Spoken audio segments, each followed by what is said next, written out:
Bonjour à tous et à toutes et bienvenue sur cette nouvelle vidéo dédiée à l'intelligence artificielle en Behavior Tree. Dans cette seconde vidéo, nous allons continuer notre intelligence artificielle et nous allons réaliser la deuxième partie de notre série, le fait que l'IA puisse voir et suivre le joueur lorsqu'elle le détecte. Nous voici de retour sur notre Behavior Tree, nous allons pouvoir ajouter une nouvelle séquence afin de chercher le joueur. Donc séquence, et comme pour la patrouille, nous allons tout simplement ajouter notre décorateur Blackboard. Nous allons le mettre en self. Si du coup la variable is set, canCPlayer, nous allons vouloir tout simplement nous diriger vers une nouvelle task, donc new task, et cette fois-ci on peut choisir si on veut faire de l'héritage dans nos tâches, si on veut faire un héritage de patrol ou non. Moi j'ai pas très envie de faire un héritage de patrol, je veux que ce soit différent, donc je vais reprendre le blueprint base. On l'enregistre dans task, et cette fois-ci je vais l'appeler goToPlayer. Comme pour la patrouille, au begin play de mon IA, donc fonction override receive execute EA, on va tout simplement faire un EA move to, le controllet pawn dans pawn, et le target actor, on fait tout simplement un get player caractère. En acceptance radius, on peut laisser 100, c'est très bien. On success, on finish, execute. Success. On peut venir vérifier ce que ça va nous donner, donc là, je peux venir tout sauvegarder, play, et normalement, ça ne changera jamais. Parce qu'en fait, on ne vient jamais éditer notre Blackboard. La variable reste toujours à fausse. En fait, maintenant, il va falloir faire en sorte que, ici, on vienne éditer le Blackboard pour changer la valeur qu'on a créée canCPlayer. Du coup, ce qu'on a envie de faire, nous, tout simplement, c'est lorsque notre personnage voit le joueur, cette variable canCPlayer depuis le Blackboard, on vient la mettre à vrai ou à false quand on ne le voit plus. Alors ce qu'il faut faire, c'est faire un getAIController, donc la fonction tout en haut, qui nous permet de récupérer notre AIController là où se trouve le behavior tree, souvenez-vous.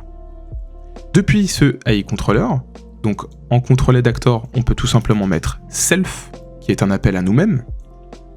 Dans la return value, nous ici, on peut tout simplement maintenant faire un getBlackboard. Et parce qu'en fait, le Blackboard est géré dans l'AIController.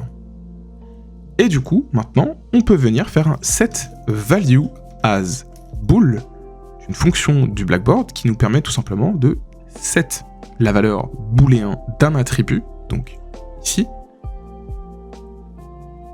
Donc setValueAsBool. Je peux venir comme ceci, je dois le mettre également en dessous. On sait que quand on voit le joueur, on veut que ce soit vrai, quand on voit pas le joueur, on veut que ce soit faux. Et maintenant, on peut voir qu'il nous faut un keyname. En fait, tout simplement, c'est le key, c'est le nom des variables. Ça s'appelle des keys, ici, des clés. Donc là, nous, ce qu'on va faire, c'est qu'on va venir copier la clé dans son exactitude. On ne veut pas se tromper, on ne veut pas de faute d'orthographe. Donc on va pas venir le recopier à la main, on vient faire un copier-coller.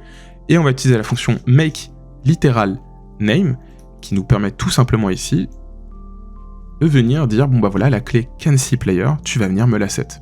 Je peux compiler, et je peux venir faire play.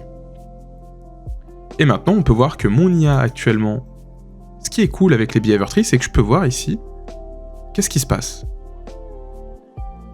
Et je peux voir qu'actuellement, voilà, mon IA, dans mon behavior tree, là actuellement elle est dans canCPlayer, donc visiblement elle patrouille. Bon, elle a l'air de galérer un peu. Quand elle est trop proche, en fait, elle a l'air d'être un peu perdue. Ah, peut-être qu'on a oublié quelque chose ici. Ah en fait oui, j'ai oublié de mettre la task. Comme vous pouvez voir ici, il n'y a pas de task, donc quand il voit le joueur, il fait rien. Bon, hop, on va venir changer ça. On est allé un tout petit peu trop vite. Donc bttask goToPlayer, voilà, tout simplement. Dès qu'on voit le joueur, on va vers lui. On peut venir recommencer, donc là dès le début il voit mon joueur, donc là il va bien dans canCPlayer, donc on peut voir ici que c'est rouge pour me dire qu'il voit le joueur donc il peut pas y aller, et donc là je vais essayer de me cacher,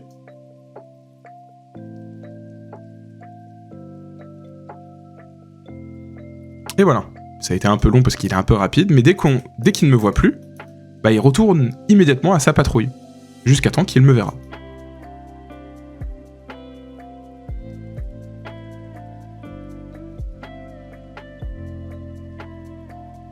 Merci Merci à tous et à toutes d'avoir regardé cette vidéo, elle était très courte. J'espère qu'elle vous a plu malgré tout. N'hésitez pas à me le faire savoir en likant et en commentant la vidéo.